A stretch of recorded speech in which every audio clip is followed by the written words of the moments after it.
Welcome back to another episode of Ingredients for a Better Life. I am DNA Chef Jay, joined here weekly by Dr. Robert Nettles, MD, the Chief Medical Scientist and founder of the Stop and Regrow program. Good day, Doctor. How are you doing today? Hello, Chef Jay. Great to see you again. Glad to be back on your show and answering some very sane questions today. Yes, today we're going to go down the rabbit hole of food sourcing and the food evolution and modern farming practices, and how it's becoming a dangerous level, being consumed by this fast, sweet, addicted even to this fast, sweet fodder, which essentially becomes poison. We'll get into that later. But first, I'm gonna put a diagram up as well. But um, first, let's get into what is food.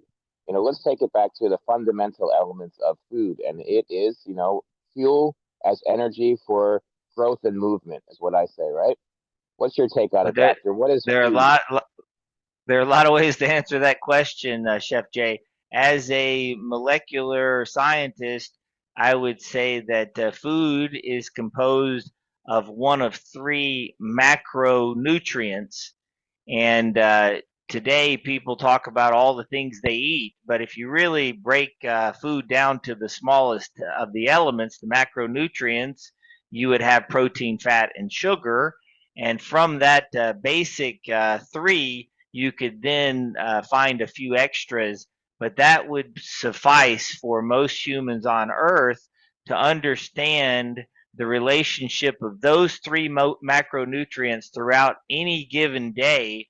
And once you perfect your given day, rinse and repeat that same day, and that will lead to probably your best outcome.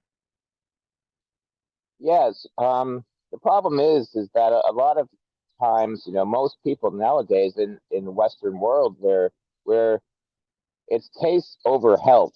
People are eating for this hedonistic pleasure, and not so much for nutrient and substance. And we'll go to the diagram. In the middle of the diagram, if you'll see, it's up top. Is we have food and we have nutrition, and um, most people use follow what they were taught in school, and the 5 a day and all this stuff. And um, a lot of people will do the right thing and will, it's beyond nutrition. Even they'll do a little supplementation. If you look at athletes, they'll be doing supplementation because it becomes performance. So the fuel becomes performance at some level if you're doing, if you're doing it right, better than the lower tier. But at the upper tier, where it becomes where we try to strive with what we do with this program is food as medicine, which is, through your program, the biochemical report card and precision medicine and the compounding pharmacy, that is when it gets to its ultimate level of regeneration and regrowth, as far as hair in our case here.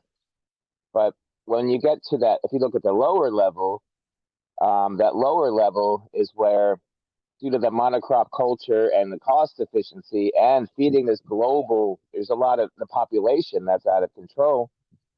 Um, and there's a lot of people making money, a lot of money off of selling this fodder, which is poison at that level. So at the top, we have food as medicine.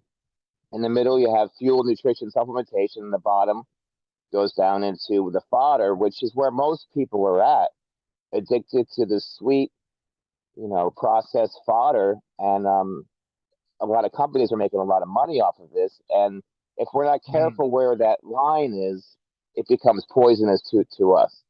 So that's an ever growing problem. And a lot of times there's a lot of misinformation out there. Even when you say, hey, I'm going to get on this diet, I'm going to recommit to my health, I'm going to go to Whole Foods, I'm going to, $25 a bag or $100 a bag there. And at the same time, it's very misleading when you go in and buy some grass fed beef or something. You have to make sure that it's grass fed to the end of the stage of its life, and it'll say it on the packaging, Mhm. finished grass fed. But if you just grab something grass fed, it might be initially grass fed, but it'll go to fodder on the chart at some point, and then we're back into the problem that occurs. So I just think it's important for people to examine this and how fodder plays a major role in our food system today. So the point, if I hear correctly, so food at the most rudimentary, basic level is sustenance. Food is Yeah, sustenance. We need enough calories, sustenance. We need enough calories to stay alive. And there's a number of calories the human body requires on a daily basis just to stay alive. So that's sustenance. And then you make the point that food is medicine. And we've heard that phrase for many years. And I would like to add another layer there where food is health. Right? Food is sustenance at the very basic. Food can be medicine, and then food can be health. And that gets into the line of thinking of probiotics and thinking of regulating enzymes, because we learned a world back in school over the last 25, 30 years that the cells and the DNA and the codes inside the genes, the genetic information, dictated what would happen to the human body. But as Bruce Lipton highlighted, the famous stem cell biologist, he said, inside my petri dish, he said, I took those stem cells. Every time I changed the environment, they would turn into different cells. He said they had the yeah. same genetic information, but when I changed the environment, I would change the expression of the genes inside the stem cell. So today, as you mentioned, epigenetics, what you can do to the environment can enhance your own DNA. So our program regulates the enzyme so that we can control the hormones, which are the messengers to the genetic codes inside the DNA, so that we can improve the performance of creating those molecules without the defects that they currently have. And by doing so, the cells respond by regrowing hair, and the skin improves, muscle cells, cognitive ability. All of those cells will respond to the improved environment. And what we're talking about for people that have been watching is this is the first law of thermodynamics, right? That we're talking about. And um, interestingly enough, I was visiting a farm here, and um, the farmers, with this modern, biodynamic farming, they call it, will take the soil and fortify it, not to, you're stuck with the soil that you were given on God's green earth, right? But how you treat it and fortify it can in turn change its environment. So that first law of thermodynamics is something that carries through all facets of life if you allow it to. So Mr. Lipton was definitely onto something there, and as you're taking it to the next level.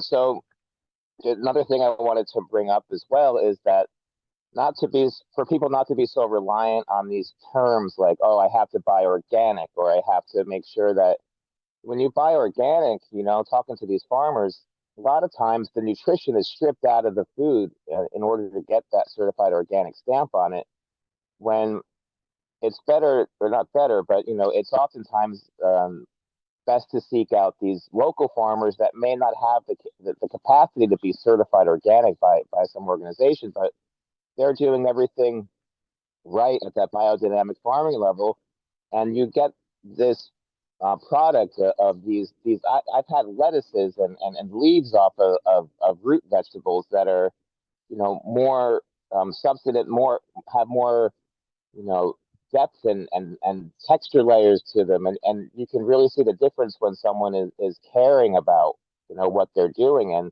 it goes into this whole theory of soul food, and how it you really have to care for it from the farming level all the way through to the plate. And that's um where there's a movement now of that. It used to be called slow food, but it's even beyond that now. It's a biodynamic farming movement. And I wanted to bring another thing up because I talk to people on the phone and doing assessments and things like that, and talk about people's diets. And a lot of the younger people, which is how I wanted to get your opinion on from a medical doctor standpoint, is they say, you know what, Chef Jay, I've been watching a lot of YouTubes, and I love YouTube. I watch a lot of YouTube as well, but I want to become vegan because there's less harm to the planet, and being a meat eater, being a meat eater is, it wreaks havoc on the planet. So, what do you think about, doctor, these young people that are saying, I'm going to be vegan because it's better for the planet, and being carnivorous is irresponsible. So, I want to see what Okay, your Chef. thought of that is. Oh, okay, Chef J.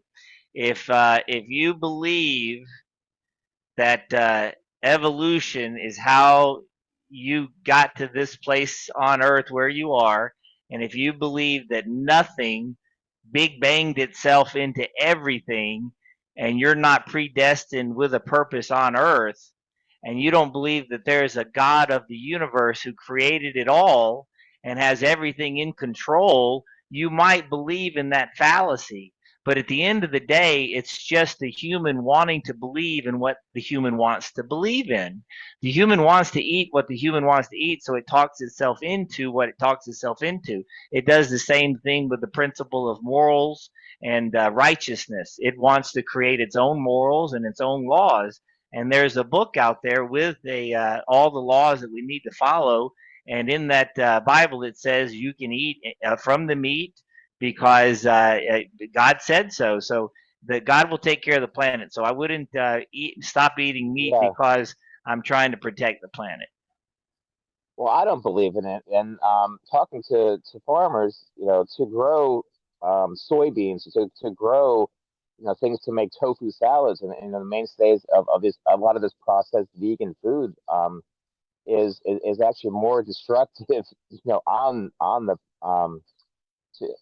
when they have to kill a lot of things to grow one soybean. So it's not a perfect system either. Now, another question Chef I yeah, go ahead. Chef J, heaven is God's throne. Earth is His footstool. There's nothing that Yeah. man can do to please God. So I think if we start with that understanding, we can get back to serving Him because there's a lot of things that we can do with our time other than decide if we want to be vegan or animal-based eaters down here. Yeah. Last question I have is, let's talk about the Western science and the FDA, and let's talk about the United States, for example. How is it that you have this monocrop culture? We have these big businesses that are making a lot of money off of these this fodder based food, and it's in turn poisoning people at the end of the day. Now, I'm not saying that the government wants us to get sick on purpose, because that would just be, that would just be unacceptable. But they, I do believe that at some level of the game, they want people to be on these big pharma drugs, and it is kind of tied into the whole system. And I just wanted to see, why is it that these Mediterranean diet studies don't show up in the States into the schools for 13 years after they come out? Why is there such this dark ages mentality with this Western science, and why is it that I believe that they want you to end up on those medications and on big pharma, get in line to be sick? So I wanted to see what your, from a doctor's standpoint, what you thought of that. Well, you mentioned that it would be unacceptable for that to be the reality, that human man at its heart is wicked. But once again, if you go back to the oldest book ever written by the fingers of God of the universe, man's heart is wicked at its core. What you're seeing today is the last of the days. This is resembling the Tower of Babel when things are getting to their worst. And they're only going to get worse, Chef Jay, But what your callers can do is get their blood work. The one thing that everyone Yep. can do is get their blood work done, and we specialize in evaluating blood work. So if you were going to get your blood work done, I would have it interpreted by our company and our group of professionals. And I would also want to know if I had hair loss, Chef Jay. That's an indication that something is wrong. So Yep. that's the cars are better off than humans today because the computers have sensors. So when the hair starts falling out and you start looking abnormal, your sensor would go off, and the sensor would say, "Go get it checked on." And to get it checked on would be the blood work. And once again, Chef Jay, we specialize in interpreting the blood work. Now, some people may or may not want to move forward with a treatment based on ingredients that they may or may not find palatable, vegan versus animal source, but the knowledge to know what is happening, what is causing the problem, is worth moving forward with the BRC interpretation. So I hope that your callers will at least move forward with the BRC interpretation. I think that's the wisest thing that they could do after speaking to you. Yeah, and just to bring up your program is I call it like a three-tier type, or even more than that, but it's like a three-tier system that people may not be aware of. It's not the keeps and hymns and all this, get something in the mail and pop a pill or put some topical on your head and everything's good. Going to from this biochemical report card to your desk and then to your meeting them like this on Zoom, you sit down with all of these biomarkers, all of these optimal ranges of things. Well, whether and it's black and white. This is in, this is out, this is way out, and these are the things that whether it's hormonal, whether it is sugar, whether it's cholesterol, whether it's lack of good cholesterol, whether it goes on and on.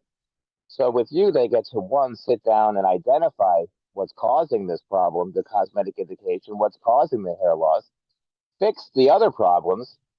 That in turn prevents other things down the road. Heart disease, diabetes. You're going to look after cancer. Like all this stuff you identify, you educate them.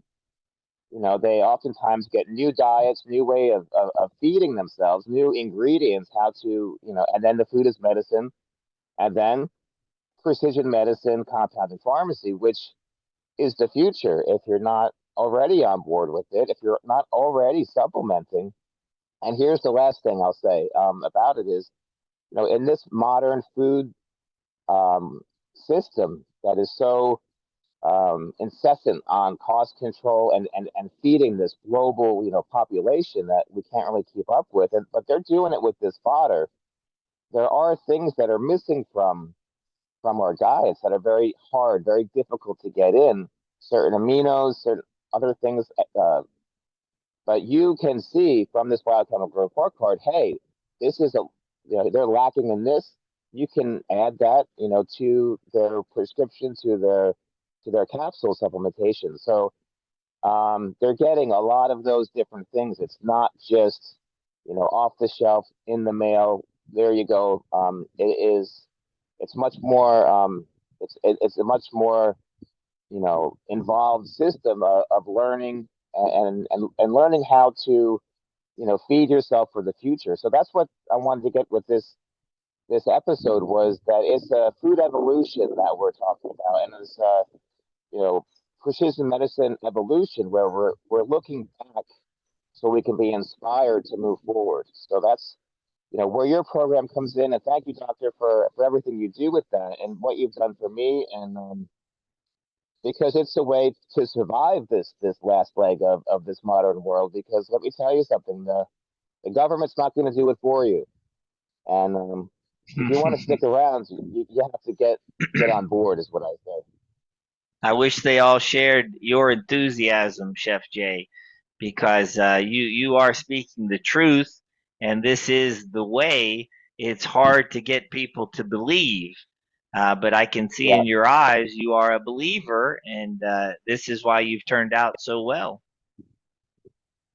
Well, I will definitely get the information out there. Again, like, subscribe, and comment.